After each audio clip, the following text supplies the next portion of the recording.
유다 왕 우시야와 요담과 아하스와 히스기야 시대에 아모스의 아들 이사야가 유다와 예루살렘에 관하여 본 계시라. 하늘이여 들으라, 땅이여 귀를 기울이라. 여호와께서 말씀하시기를 내가 자식을 양육하였거늘 그들이 나를 거역하였도다. 소는 그 임자를 알고 나귀는 그 주인의 구유를 알건만은 이스라엘은 알지 못하고 나의 백성은 깨닫지 못하는도다 하셨도다.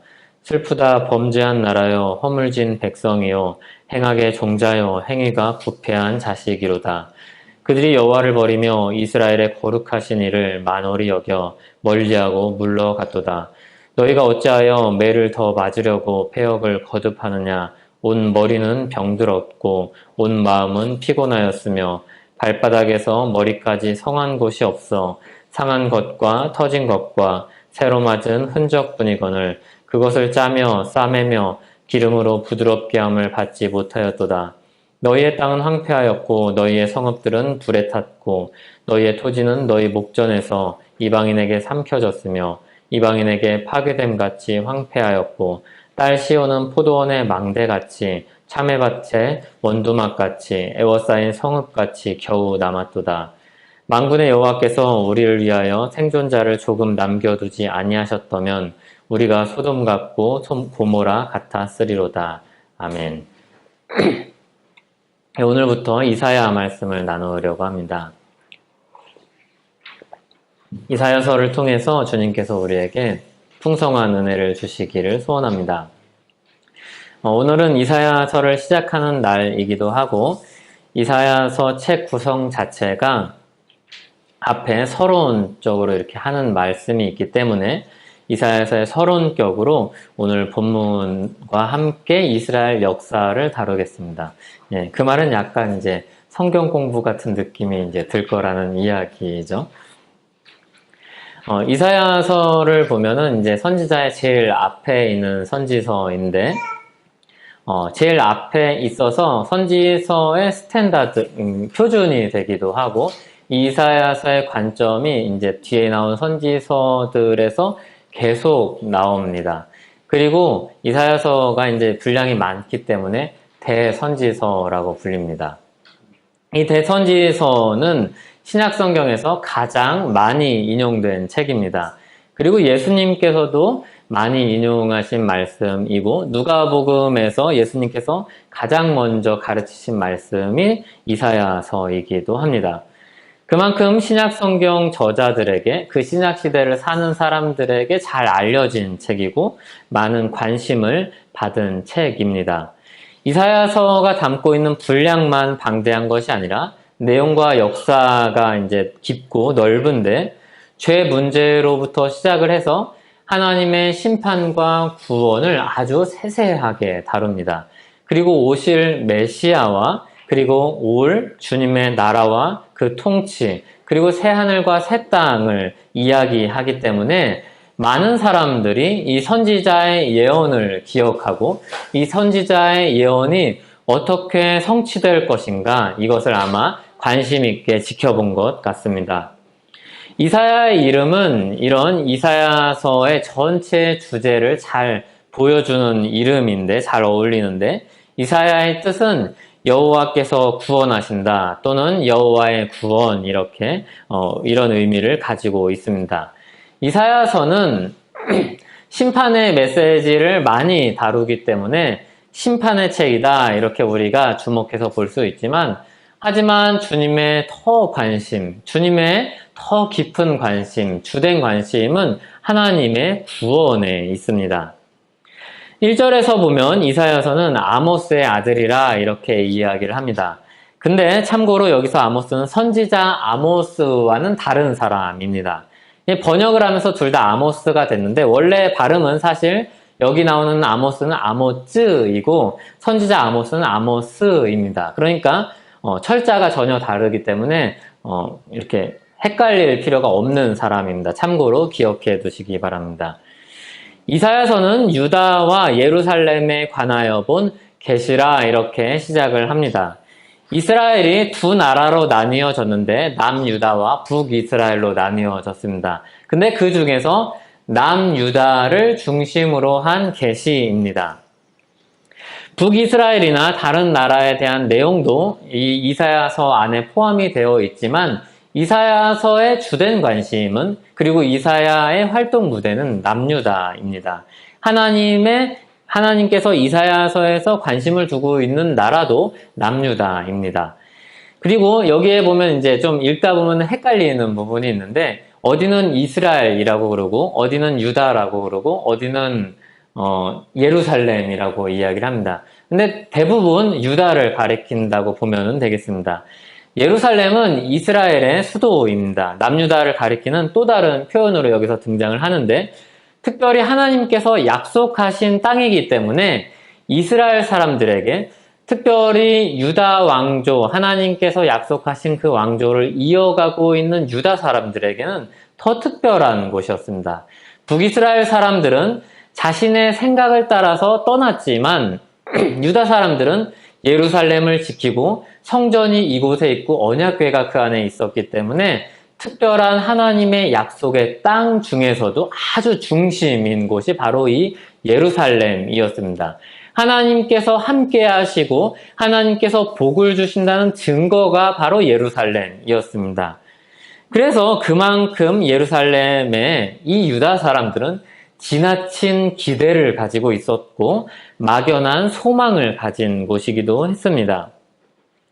이 이사야 선지자가 본 계시는 굉장히 시대가 긴데 유다 왕 우시야와 요담과 아하스와 히스기야 네 왕을 아우르는 시대입니다.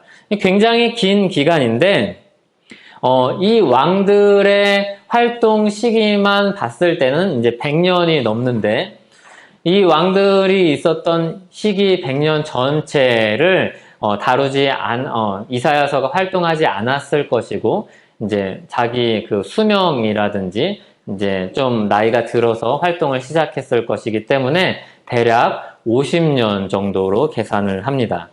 이 시기는 아수르의 전성기랑 맞물려 있는데 강력한 이방 나라인 아수르가 세상의 패권을 쥐려고 하는 그런 시기, 위협을 받고 있는 그런 시기에 이사야 선지자는 활동을 하였습니다. 이런 배경을 이제 가지고 우리가 이사야서를 읽으면 도움이 됩니다. 그래서 이사야서를 읽을 때 함께 읽으면 좋은 성경은 열왕기하 15장부터 18장 정도, 그게 이제 앞부분 히스기야 정도 시기가 됩니다. 그 뒤에 좀 더 이야기가 나오기는 하지만, 그리고 역대하 26장에서 27장 이 부분을 참고로 해서 보면 이 왕이 어떤 왕인지 궁금하다 하면 열왕기하 15장부터 18장 그리고 역대하 26장에서 27장 이 부분을 보면은 참고가 될 것입니다. 아수르의 전성기가 오기 전까지 남유다와 북이스라엘은 평화와 그리고 안정을 누렸습니다. 왜냐하면 그 당시에는 외세의 특별한 위협이 없었기 때문입니다. 이때가 대략 연도로는 BC 810년에서 750년, 그러니까 BC 7세기에서 6세기 정도 사이의 기간입니다. 당시 남유다는 이때는 이제 아수르의 전성기가 아니라 전성기 이전에 남유다와 북이스라엘이 평화를 누리던 시기입니다. 당시 남유다는 우시야가 다스렸고 우시야의 다른 이름은 아사랴입니다. 열왕기에는 아사랴로 나오니까 좀 헷갈릴 수 있는데 기억해 두시기 바랍니다. 북이스라엘은 여로보암 2세가 다스리고 있었습니다. 여로보암이 두 사람이 성경에 나오는데 여기 나오는 여로보암은 2세입니다. 북이스라엘이 갈라질 때 나온 사람이 여로보암 1세고 여기는 여로보암 2세입니다. 이 시기에 두 나라는 솔로몬 이후에 최고의 번영기를 보내고 있었습니다. 그래서 이 번영기를 누리면서 잘못된 만족감에 빠지게 됩니다. 이들은 하나님과 동행하지는 않았지만 신앙은 좋지 않았지만 번영을 누리면서 이 번영이 하나님께서 주신 복이라고 생각을 했습니다. 그러니까 이 두 가지가 평행선을 달리고 있는 것이죠. 나라는 굉장히 번영을 하고 있는데 이스라엘은 남유다는 점점 죄악으로 치달아 갑니다. 그러니까 이 시기는 겉으로 보면은 굉장히 풍족한 시기고 좋은 시기인데 속으로 보면은 썩어 들어가는 시기, 하나님께 죄를 계속해서 쌓아가고 있는 시기입니다. 이때 하나님은 그냥 이들을 내버려 두시지 않으시고 우리가 잘 아는 아모스 선지자라든지 호세아 선지자를 보내서 돌이키라고 끊임없이 하나님은 회개를 촉구하였습니다. 이들의 잘못된 생각을 바로잡으려고 하셨습니다. 하지만 이스라엘은 하나님을 잊어버리고 살았고 하나님의 복을 받고 있다고 생각을 했습니다. 굉장히 모순인데 하나님을 잊어버리면서 하나님의 복을 받고 있다고 살았습니다. 굉장히 모순이지만 우리도 충분히 그렇게 살 수 있습니다. 왜냐하면 아마도 나름의 그런 종교 활동을 했을 것입니다. 그리고 자신의 현실이 형통하는 현실을 계속해서 보면서 역시 내가 이렇게 종교 활동을 하니까 하나님이 이렇게 많은 복을 주셨구나 라고 오해를 한 것입니다. 사실은 진실한 신앙, 진정한 신앙이 그 마음의 중심에 없었기 때문에 그런 생각에 빠졌을 것입니다. 죄는 인간을 그렇게 모순되게 만듭니다. 어떤 상황과 조건이 맞아서 하나님께서 주신 지혜를 가지고 열심히 이 땅 가운데서 살아서 많은 것들을 사람들이 누릴 수 있습니다. 그런데 하나님 없이도 그럴 수 있다는 것을 우리는 기억해야 합니다. 하나님 없이도 우리는 충분히 잘 살 수 있고 하나님 없이 우리는 건강할 수 있고 하나님 없이 우리는 부자가 될 수 있습니다. 그때 겉으로 드러난 이 결과들에 주목하는 것이 아니라 우리는 우리 안에 우리의 신앙이 우리의 마음이 어떤지를 말씀에 비춰서 끊임없이 살펴보아야 합니다. 하나님 앞에서 자신을 계속해서 돌아보는 그런 일들이 없으면 우리는 언제든지 그런 착각에 빠질 수 있습니다. 하나님께서 이 세상에서 눈에 보이는 복을 주실 수 있습니다. 하지만 눈에 보이는 복이 다 좋다고 눈에 보이는 좋은 것들을 우리가 누리고 있다고 무조건 하나님의 복을 받은 것이 아닙니다. 이 세상 가운데 악인의 형통도 있다는 사실을 우리는 기억해야 합니다. 그러니까 악인의 형통을 보고 우리는 마냥 부러워할 것이 아니고 그리고 마냥 그것을 바랄 것이 아닙니다. 우리 안에 하나님이 있는지 하나님이 없는지 우리는 끊임없이 그것을 살펴야 합니다. 우리의 통장 잔고가 풍족한지를 살피는 것이 아니라 우리의 건강이 늘 좋게 유지되는 것을 관심 두는 것 이상으로 내 안에 하나님이 있는지 없는지를 살펴야 합니다. 그것은 우리의 생명과 직결된 문제이기 때문에 그렇습니다. 우리는 계속해서 우리 자신을 하나님 말씀 앞에서 비추어 보아야 합니다. 그리고 우리의 생각을 하나님께 더욱더 맞춰가야 합니다. 교회도 역시 끊임없이 말씀을 따라서 개혁해 나가야 합니다. 우리가 개혁이라는 말을 들으면 오해를 합니다. 혁명이라는 느낌과 비슷하다는 생각을 가집니다. 그래서 이 사회 가운데 있었던 수많은 혁명들을 떠올리기도 하고 또는 극적으로 하나님께서 주셨던 그런 날들, 역사 가운데 주셨던 그런 시기들을 떠올리기도 합니다. 하지만 이 개혁은, 말씀을 통한 개혁은 무언가를 새롭게 시작한다는 뜻과는 좀 다른 것입니다. 끊임없이 하나님의 말씀 앞에서 우리를 점검하는 것입니다. 분위기를 쇄신하기 위해서 어떤 프로그램이나 어떤 운동이나 어떤 일을 하는 것과는 다른 것입니다. 개혁은 하나님의 말씀 앞에서 우리를 계속해서 교정해 나가는 과정입니다. 그러니까 개혁은 어느 날 힘써서 열심을 내어서 모두가 집중을 해서 이룰 것이 아니라 우리의 일상 가운데서 있어야 하는 것입니다. 말씀을 보면서 더 하나님의 자녀답게, 더 주님의 교회답게 바꾸는 개혁은 우리에게 늘 있어야 하는 것입니다.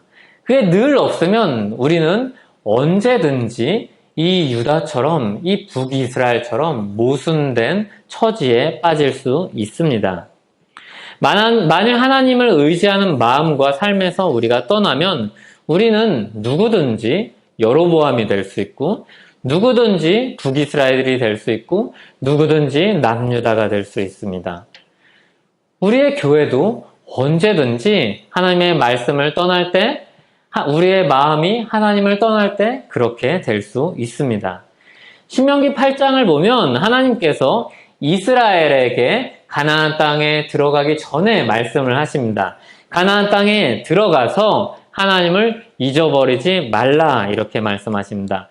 가나안 땅에 들어가면 이들의 삶은 완전히 바뀝니다. 더 이상 유랑 생활을 하지 않아도 됩니다. 풍성하고 다양한 먹을거리가 그곳에 있습니다. 그리고 그 땅에 살던 사람들이기 때문에 황무지가 아니기 때문에 그 비옥한 땅일 뿐더러 거기서 이미 농경 문화를 시작한 사람들이 있기 때문에 유랑 생활을 하던 사람, 그냥 텐트 치고 살던 사람들이 보기에 아주 화려하고 아주 발전된 그런 문화가 그 땅 가운데 있었습니다.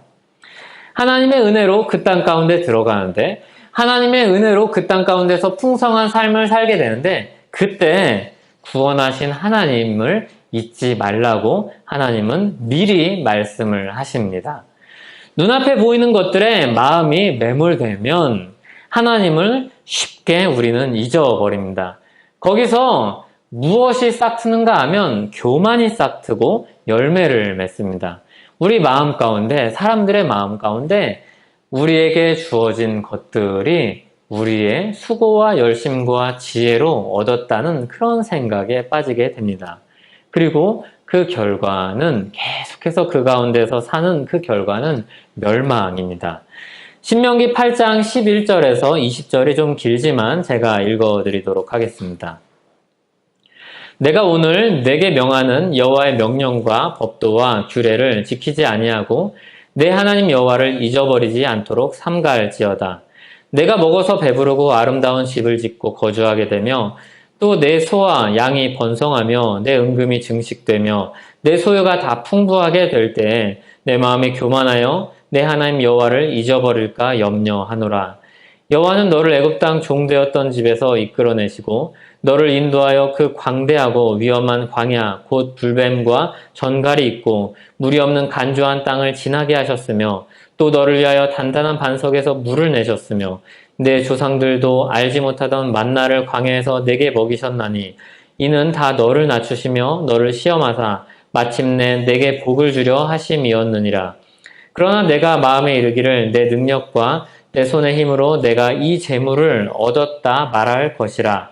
내 하나님 여호와를 기억하라. 그가 내게 재물 얻을 능력을 주셨음이라.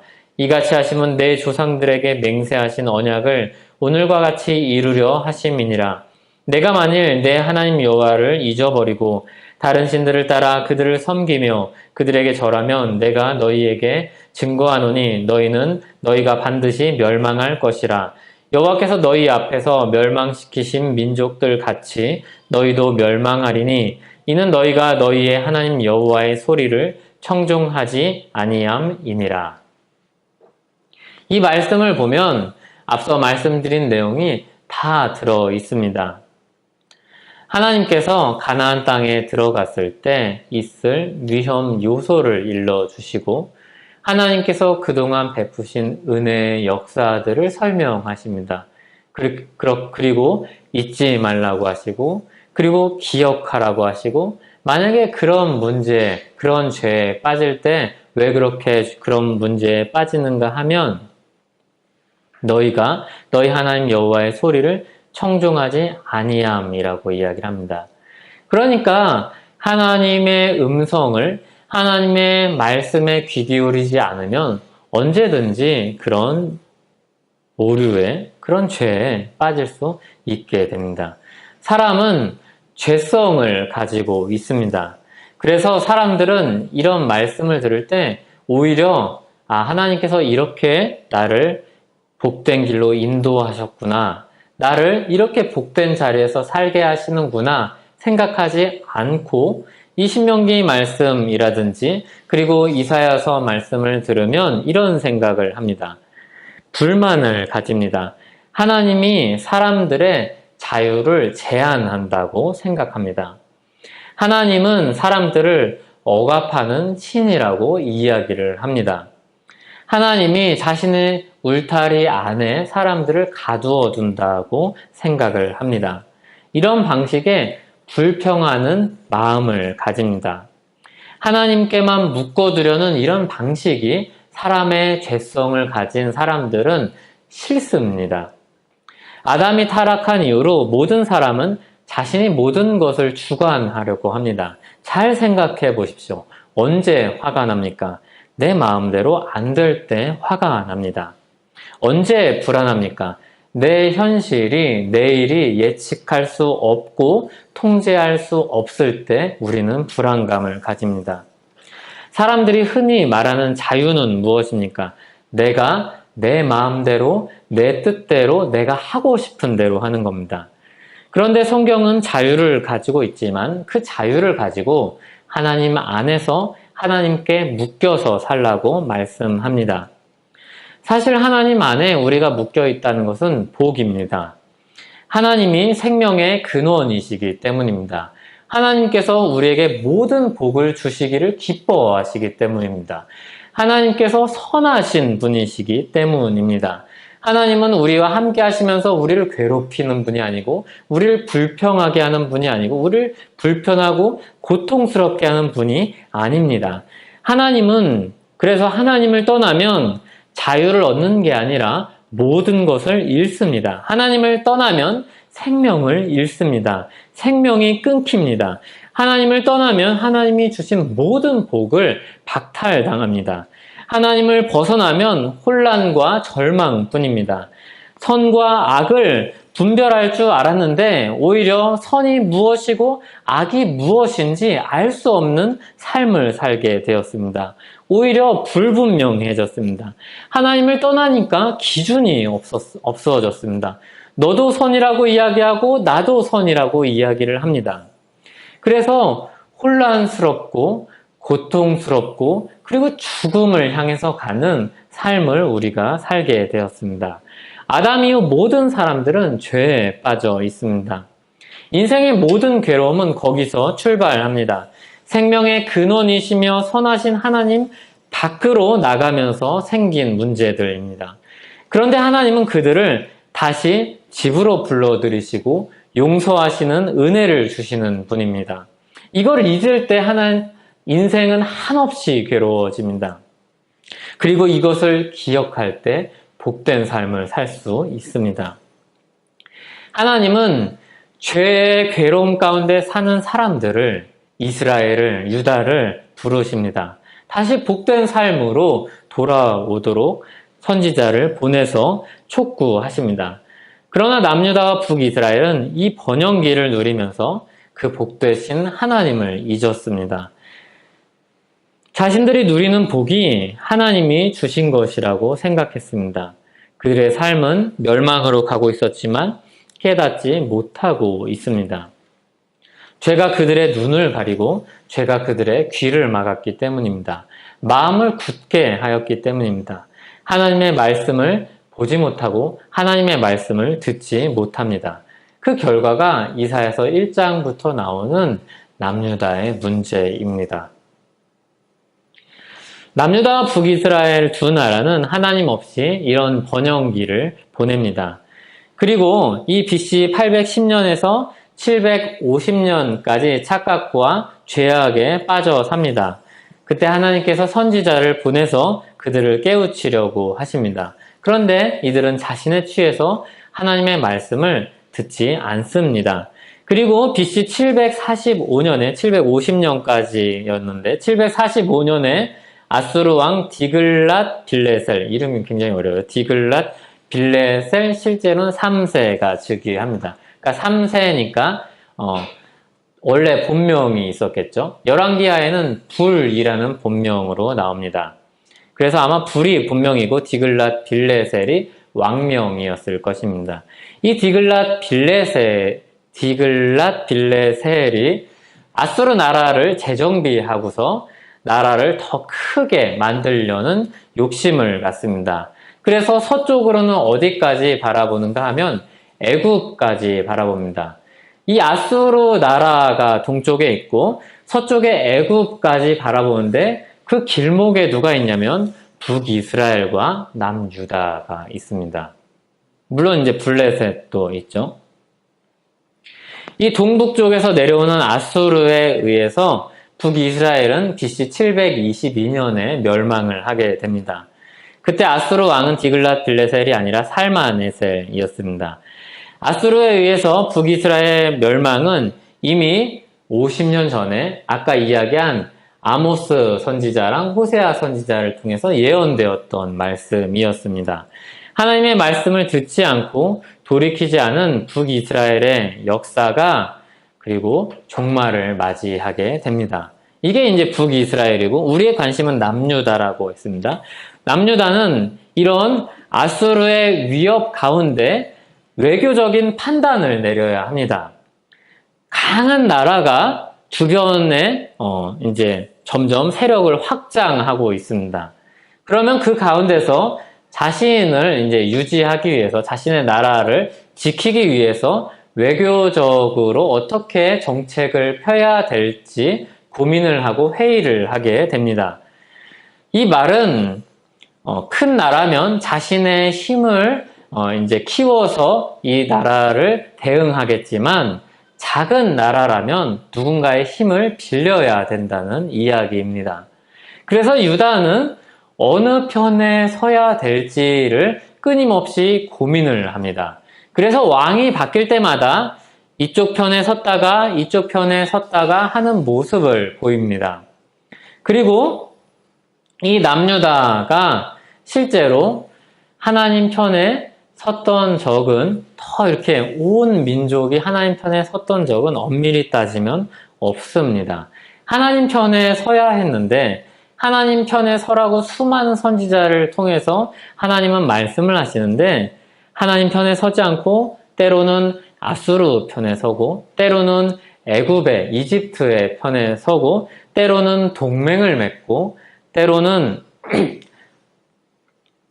자신의 지혜로 이 어려움을 헤쳐나가려고 합니다.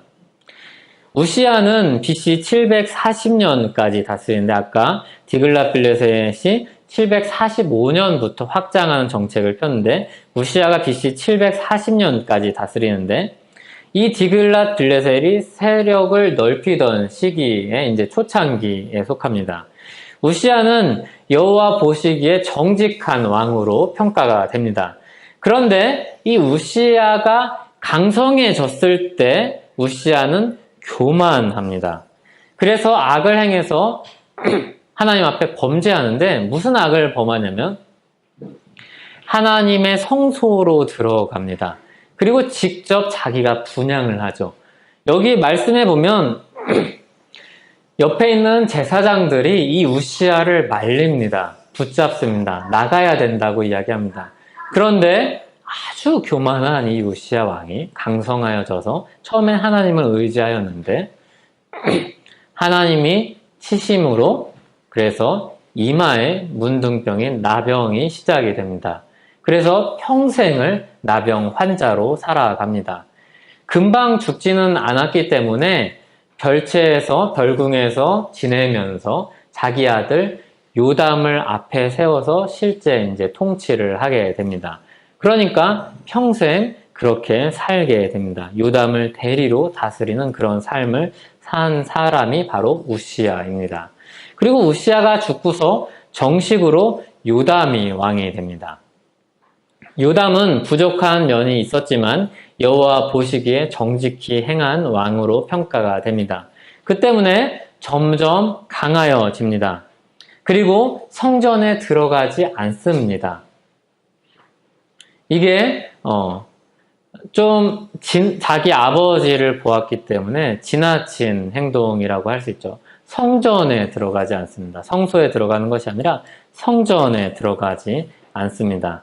그리고 역대하 27장 2절에 보면은 백성은 여전히 부패하였더라 이렇게 기록을 하고 있습니다. 그러니까 왕은 또 왕대로 이렇게 좀 선하게 정직하게 행하기도 하지만 백성은 계속해서 부패한 삶을 삽니다. 이게 이제 요담에 대한 간략한 설명입니다. 그리고 그 다음에 이제 아하스가 나오는데 1절에 보면 아하스가 나오는데 우시야, 요담, 아하스, 히스기야 이렇게 나오는데 아하스는 아수르를 의지한 왕입니다. 여호와 보시기에 정직하게 행하지도 않은 왕입니다. 그래서 우상 숭배를 하였고 어떤 우상 숭배를 하였는가 하면 자기 아들을 불 가운데 지나가게 한 굉장히 극단적인 왕이었습니다. 그리고 외국에 가서 이방 제단을 보고서 저거 너무 멋있는데 우리도 저거 만들자 해서 들여온 왕이 이 아하스입니다. 그리고 그 다음이 이제 히스기야인데 히스기야는 여호와 보시기에 정직한 왕이었습니다. 그런데 애굽을 의지하기도 하였고 자신의 이런 외교적인 어려움을 해결하기 위해서 주변 나라들과 동맹을 맺어서 그 어려움을 해결하려고 했던 왕이기도 합니다. 그런데 위기 가운데 이 선지자의 말을 듣고 하나님 앞에 엎드려서 하나님의 도우심을 받고 은혜를 입어서 생명을 연장받은 왕이 바로 히스기야입니다. 이사야 선지자가 활동한 시기가 이런 시기입니다. 굉장히 복잡다단한 시기였죠.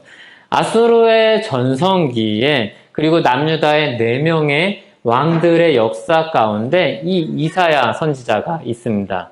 그리고 이 이사야 선지자는 왕들과 가까이 지내면서 왕들에게 직접 조언을 했던 선지자이기도 합니다. 그래서 사람들은 이 이사야가 왕족 중에 한 사람이지 않았겠는가 생각을 하기도 합니다. 그런 무대 위에서 이사야는 하나님을 떠나는 행위가 가져오는 결과를 이야기를 하는 겁니다. 하나님의 심판과 하나님의 진노를 세세하게 구구절절하게 이야기를 하는 겁니다. 이것을 우리는 이사야 전체를 통해서 보게 될 것입니다. 하나님을 떠난 자들에게 심판이 있고 그럼에도 하나님은 그들 가운데 은혜로 남은 자들을 남겨두셨다는 이 이야기를 볼 것입니다. 구원이 죄악의 시기에도 있습니다.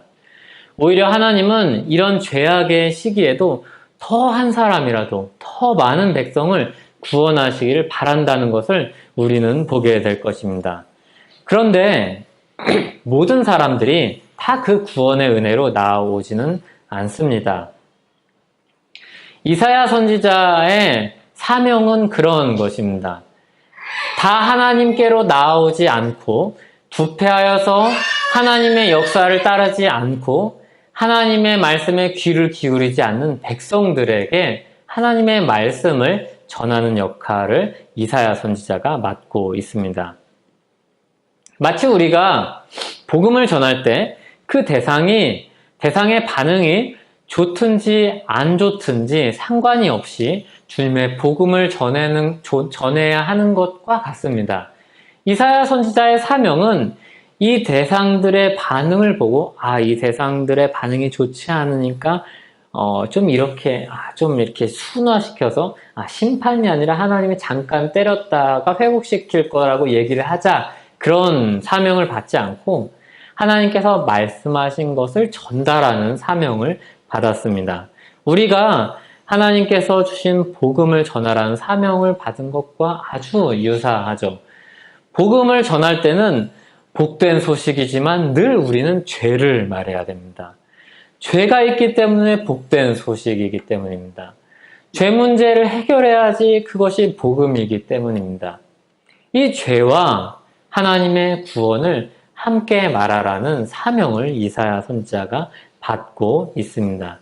그 계시의 말씀을 전하라는 사명을 받고 있습니다.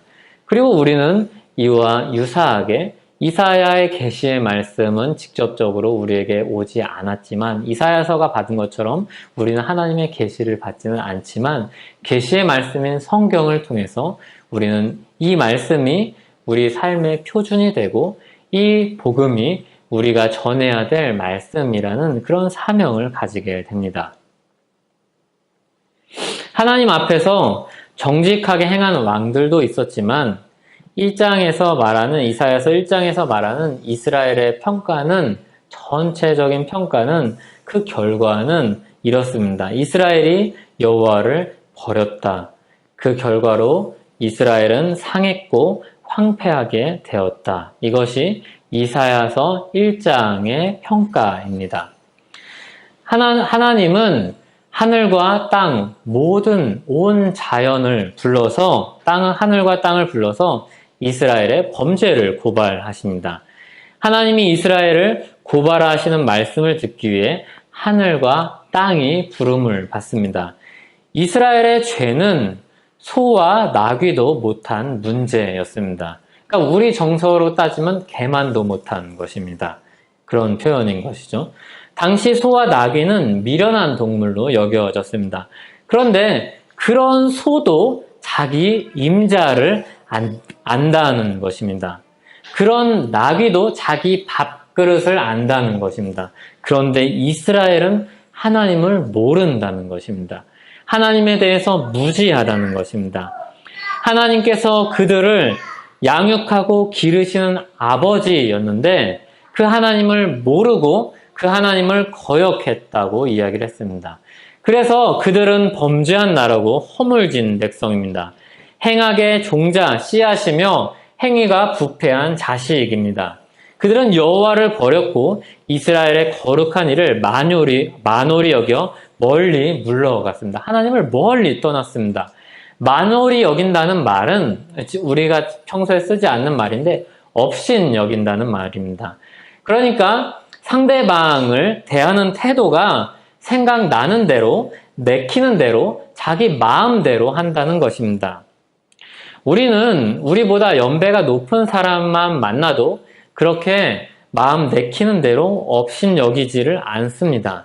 그런데 이스라엘이 자기를 양육하고 기르시는 하나님 아버지를 그렇게 대했다는 것입니다. 그런 이스라엘 보면서 선지자 이사야는 탄식합니다. 슬프다 범죄한 나라요, 슬프다 범죄한 나라요, 이렇게 탄식합니다. 하나님의 택함 받은 백성, 하나님의 영광스러운 나라가 범죄한 나라가 됐습니다. 소와 나귀보다 개만도 못한 나라가 되었습니다. 그들은 하나님을 거역하였고 그들은 하나님을 알지 못하고 깨닫지도 못했습니다. 이스라엘은 하나님을 떠나서 자신들 스스로 자기의 역사를 개척하려고 하였습니다. 자신의 삶을 자신이 주관하려고 하였습니다. 이렇게 자기가 주도적으로 살아가려는 삶 반대편에는 무엇이 있는가 하면 하나님에 대한 부정이 있습니다. 하나님에 대한 거역이 있습니다. 하나님을 떠남이 있습니다. 인간의 자유가 남용될 때 나타나는 비극적인 결과입니다. 하나님은 분명히 사람들에게 자유를 주셔서 자유롭게 살게 하셨습니다. 그런데 그 자유를 가지고 하나님을 떠나라고 하지는 않으셨습니다. 그 자유를 가지고 하나님 안에서 복된 삶을 충분히 누릴 수 있도록 하셨는데 사람들은 그런 하나님께서 주신 자유가 아니라 자기가 원하는 자유를 누리기를 바라고 그것을 절대적인 선으로 삼고 하나님을 떠났습니다. 절대 선인 하나님을 떠났고 하나님을 부정했고 하나님 안에서 제한된 그 자유를 부정합니다. 그래서 시대가 지나갈수록 사람들은 발전한다고 이야기를 할 때 이 발전이라는 말에 어떤 의미가 담겨 있냐면 틀을 깬다는 의미가 담겨 있습니다. 기존의 질서를 깨트린다는 의미가 담겨 있습니다. 그전에 보지 못하던 것, 그전에 가지 못하던 것까지 나아간다는 의미가 담겨 있습니다. 단지 기술이 발전한다는 것이 아니라 그동안 우리가 전통 때문에 우리가 가지고 있는 고정관념 때문에 깨뜨리지 못한 것 너머로 간다는 그런 생각들을 가지고 있습니다. 그것을 자유라고 이야기하고 그것을 진보라고 이야기하죠. 죄로 말미암아 이스라엘은 병들었습니다. 성한 곳이 없도록 매를 맞았습니다. 땅은 황폐하게 되었습니다. 영과 육이 모두 황무지처럼 되었습니다. 하지만 하나님은 언제든지 그들을 회복시킬 마음을 가진 분입니다. 그들이 가진 재앙이 하나님을 떠난 결과였지만 언제든지 하나님은 이들을 아버지로 대하시며 이들이 돌아왔으면 바라시는 그런 마음을 가지고 계십니다. 그런 이스라엘에게 남겨진 유일한 희망은 이사야 선지자가 보기에, 하나님이 보시기에도, 그리고 수많은 신앙인들이 보기에도 그렇지만 이사야 선지자가 보기에 유일한 희망은 하나님뿐입니다. 그래서 9절에 보면 만군의 여호와께서 우리를 위하여 생존자를 조금 남겨두지 아니하셨다면 우리가 소돔 같고 고모라 같았으리로다, 이렇게 고백을 합니다. 만군의 여호와라는 말씀은 온 세상의 주권을 가진 하나님이시라는 것입니다.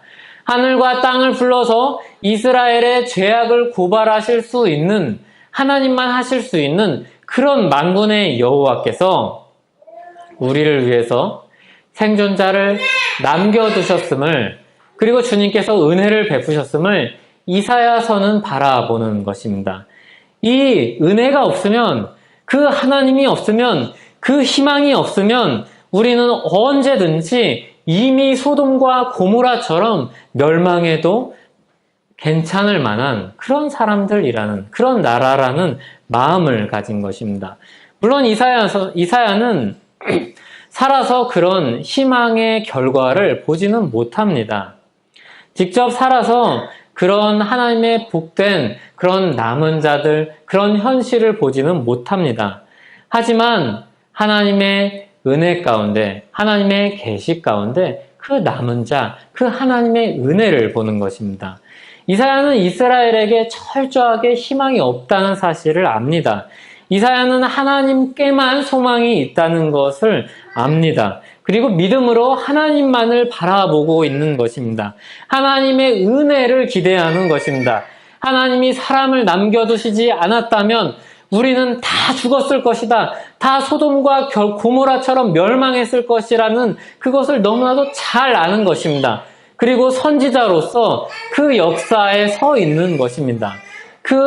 이 아수르의 전성기에 그 외세의 위협과 그리고 많은 왕들의 마음이 흔들리고 이스라엘 백성들이 마음이 부패하여서 하나님을 점점점 계속해서 떠나가는 그 시기에 이사야 선지자가 하나님, 유일한 희망이신 하나님을 바라보고 그 역사 가운데 서 있는 것입니다. 이 이스라엘은 남일이 아니라 이 이스라엘은 인류의 축소판입니다. 이 이스라엘이 가진 죄성을 모든 인류가 가지고 있습니다. 모든 사람이 죄의 지배를 받아서 자기 뜻대로 살아갑니다. 그 사람들이 모여서, 그 개인들이 모여서 집단을 이루고 민족을 이루고 국가를 이룹니다. 이런 민족은, 이런 국가는 하나님 없이 인간의 힘으로 생존하고 하나님 없이 역사를 이어가려고 합니다. 하나님은 충분히 사람들에게 영원하신 능력과 신성으로 수많은 역사를 통해서, 이스라엘을 통해서 우리에게 자기를 알리셨지만 사람들은 하나님을 알면서도, 하나님의 흔적을 보면서도, 하나님의 사람들의 이야기를, 복음을 들으면서도, 하나님의 말씀을 귀로 들으면서도, 증인들의 삶을 보면서도 돌이키지 않습니다. 그것이 로마서 1장 20절에서 21절 말씀입니다. 하나님을 영화롭게도 아니하며 감사하지도 아니하고 오히려 그 생각이 허망하여지며 미련한 마음이 어두워졌다는 것입니다. 마치 유다 백성들과 같죠. 죄에 빠져서, 죄에 완전히 빠져서 머리 끝부터 발끝까지 이미 다 상했는데, 하나님께 맞을 만큼 맞았는데 돌이키지 않는 이스라엘 백성들과 같습니다. 세상 사람들이 이스라엘 백성들과 같죠. 우리도 복음을 듣고 돌이키기 전에는 그런 사람들이었습니다. 그렇게 떠난 백성들을 하나님은 돌아오기를 간절히 바라십니다. 아버지의 마음으로 회개하고 돌이키기를 간절하게 바라십니다. 아버지가 떠난 둘째 아들을 기다리듯이 기다리십니다. 아버지를 떠난 둘째 아들은 아주 포부를 가지고 나갔을 것입니다. 내가 자유와 꿈을 펼치리라. 이 넓은 세상에서 꿈과 자유를 펼치리라. 그리고 큰 포부를 가지고 나갔을 것입니다. 근데 금방 알게 되고 금방 마주하는 현실은 무엇입니까? 아버지를 떠나서 자기에게 희망이 없다는 것입니다. 아버지를 떠나면 내 생명이 위태롭다는 것입니다. 아버지를 떠나면 나에게 행복이 없다는 것입니다. 금방 궁핍해져서 돼지를 치는 일을 하게 되는데 그 일을 하면서 배고파서 돼지 먹는 쥐염 열매를 먹으려고 하는데 그것도 주는 사람이 없습니다. 죄악 가운데 사는 비참한 처지가 이 둘째 아들의 처지입니다. 죄악 가운데 사는 인생이 그런 것입니다.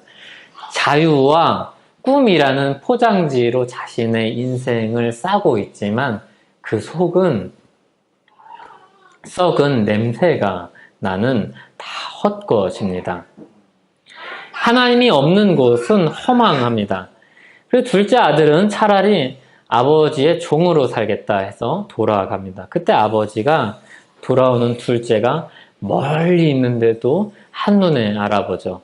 아마 이사야 선지자의 말을 듣고 돌이키는 이스라엘 백성들이 있었다면, 그 백성들을 하나님께서 보셨다면 아주 멀리 있어도, 그러니까 아주 작은 회개의 마음이 꽃피어도 이 마음 가운데 내가 잘못하고 있구나 깨닫고 주님께로 돌아가야겠다라는 그런 마음을 가질 때 하나님은 그 마음을 귀히 여기시고 끌어안으시고 기뻐하시고 품어주셨을 것입니다.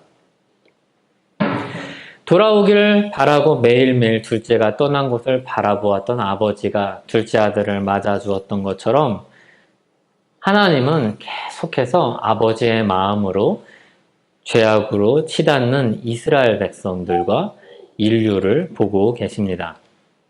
하나님은 자신을 떠난 죄인들에게 그리고 복음이 전파되도록 하시고 많은 증인들, 많은 선지자들을 보내셨던 것처럼 많은 증인들을 보내셔서 죄악 속에 살고 있는 사람들을 깨닫게 하시고 자기 죄를 돌아보게 하시고 하나님께로 돌아오도록 계속해서 권면을 하십니다. 회개의 메시지를 전하십니다. 그리고 돌이키고 하나님을 의지하는 자들을 얼마든지 맞아주십니다. 누구든지 맞아주십니다. 우리가 보기에 저 사람은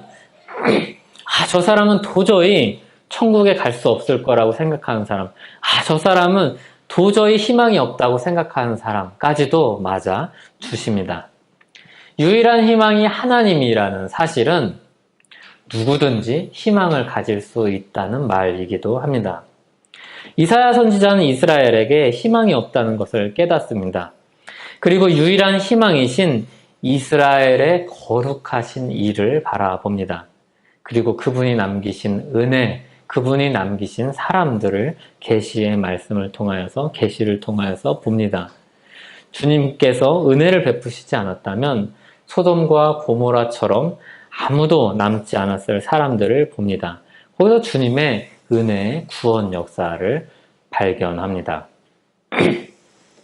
이스라엘은 미천한 소와 나귀도 하지 않는 죄를 저지릅니다. 죄가 얼마나 인간을 비참한 지경에 빠지게 합니까? 정말 비참한 지경에 빠지게 하죠.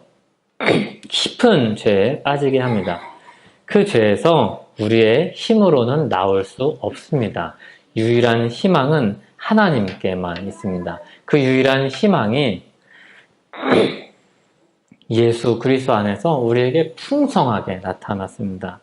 우리가 예수 그리스도 안에서 부르심을 받았고 예수 그리스도의 피가 그 모든 비참함, 모든 죄악을 다 거기서 해결하시고 용서하셨습니다.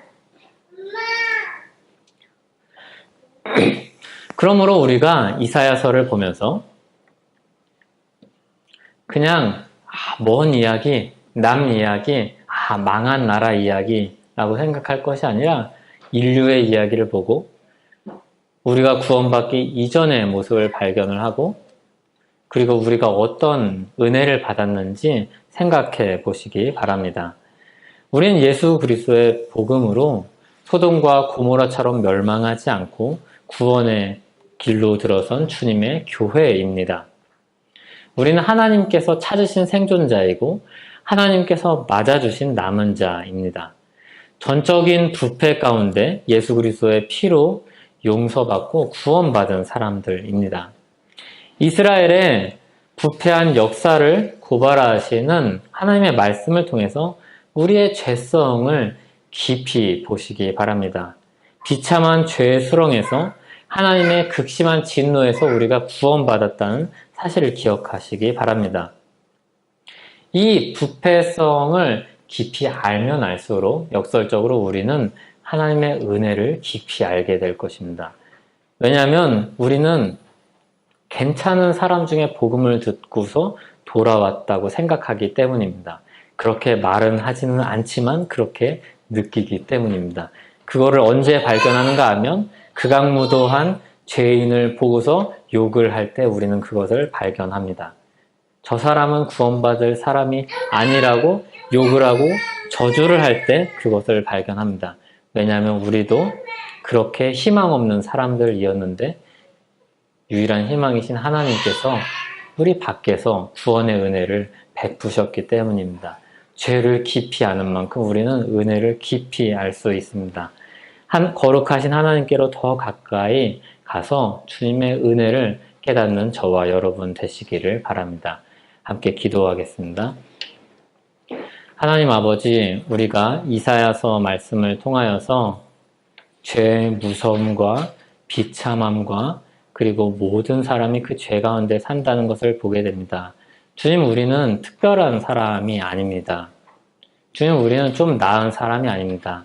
유일한 희망이신 하나님, 그 유일한 희망이신 예수 그리스도께서 오시지 않았다면, 그분이 우리를 찾으시지 않았다면, 그분이 우리를 남기시지 않았다면 우리는 소돔과 고모라입니다. 우리는 여로보암이고 우리는 북이스라엘이고 우리는 남유다입니다. 주님, 우리에게 베푸신 그 구원의 은혜를 깊이 깨닫고 감사하면서 사는 우리 교회 되게 하여 주시옵소서. 예수님의 이름으로 기도하옵나이다. 아멘.